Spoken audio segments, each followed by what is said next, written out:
Hello everyone, my name is Mr. Amoyavi and I'm one of your grade 12 advanced maths teachers.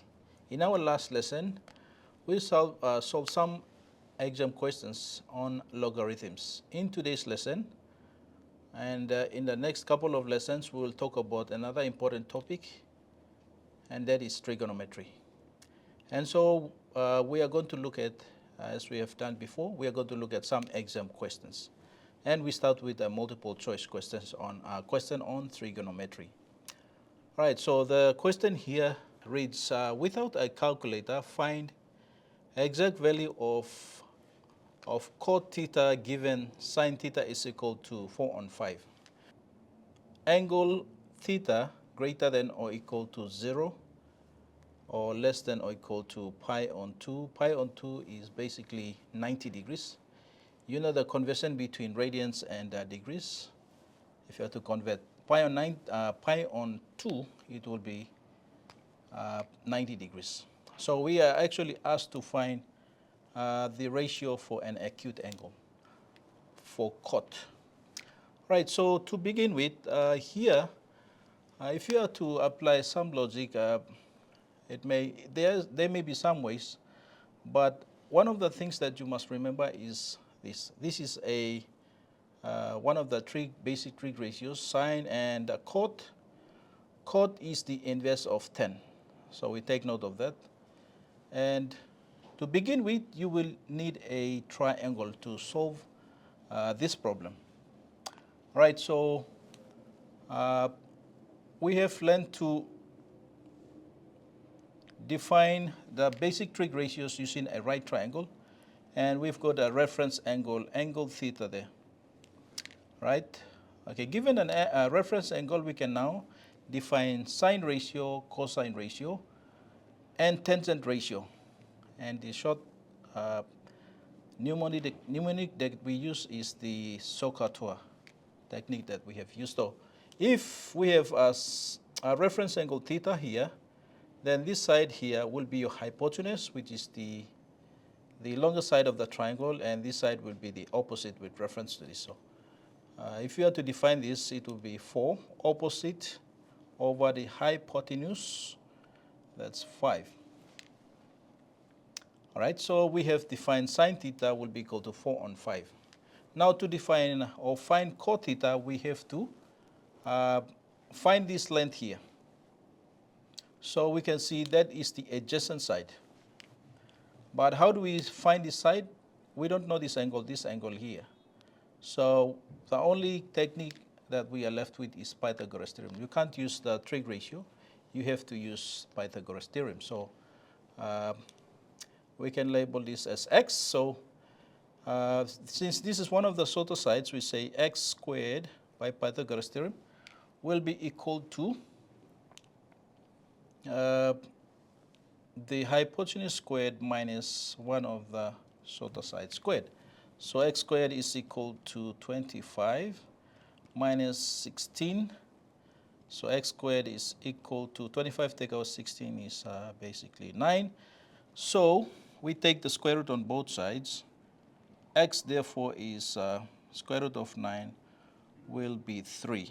Therefore x here is 3. So we have solved this side. Now we can state the other missing ratios now.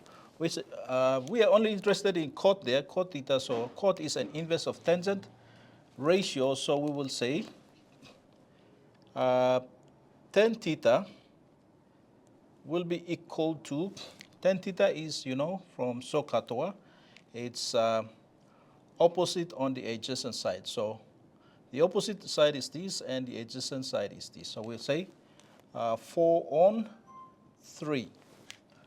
Right. Therefore, cot theta is the inverse of this, meaning we just have to turn this upside down.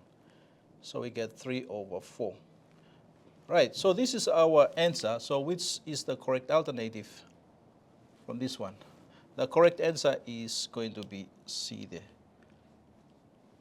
All right, so that's how we are going to solve a problem like this that is related to the trig ratios.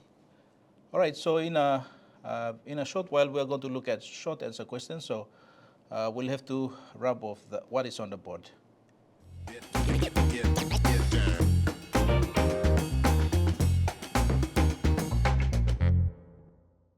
Hello and welcome back. We are now going to look at short answer question on trigonometry. And as you can see, what we have up here is one of the examples of typical exam questions, trigonometry questions, which reads, find the area of the sector of a circle with radius 3 units and the angle subtended at the center is 60 degrees.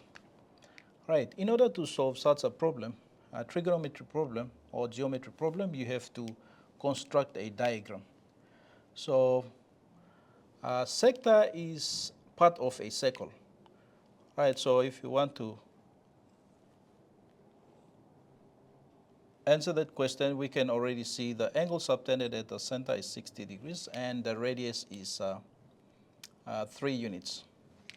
And here we are asked to find the area. So it's also important to recall and remember the basic facts or the knowledge about the area of a sector. So it's given by, the area of a sector of a circle is given by pi r squared, which is the area of the circle.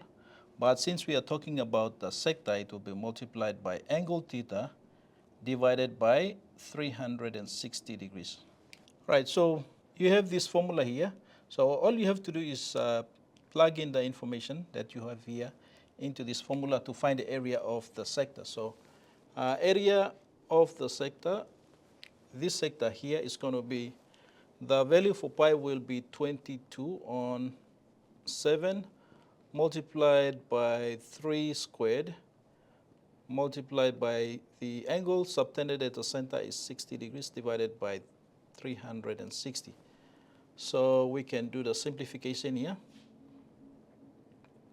Right, 60 into 60 is 1, 60 into 360 is 6, and so we will be having 22 multiplied by 9, 9 multiplied by 1 over, sorry, not 22, but 22 on 7 multiplied by 9, multiplied by 1 over 6 there. Okay, we can simplify. 3 into 6 is 2 times, and 3 into 9 is 3 times. So we'll have 22 over 7 multiplied by 3 times 1 over 2. But this 2 can also be simplified with this. 2 into 2 goes once. 2 into 22 goes 11. Right, so 11 times 3 is 33 times 1 will be 33 over 7. Right, so the area of the sector now is equal to 33 on 7. If you are required to express it in the exact value, then it will be 33 on 7 square units. Never forget to put the unit of the measurement here. So what we have actually done is we have used the area of the sector formula here to calculate the area of this sector, given the radius 3 units and angle subtended at the center is 60 degrees. All right, thank you everyone. In our next lesson, we'll continue with by looking at a few more questions on trigonometry. Thank you.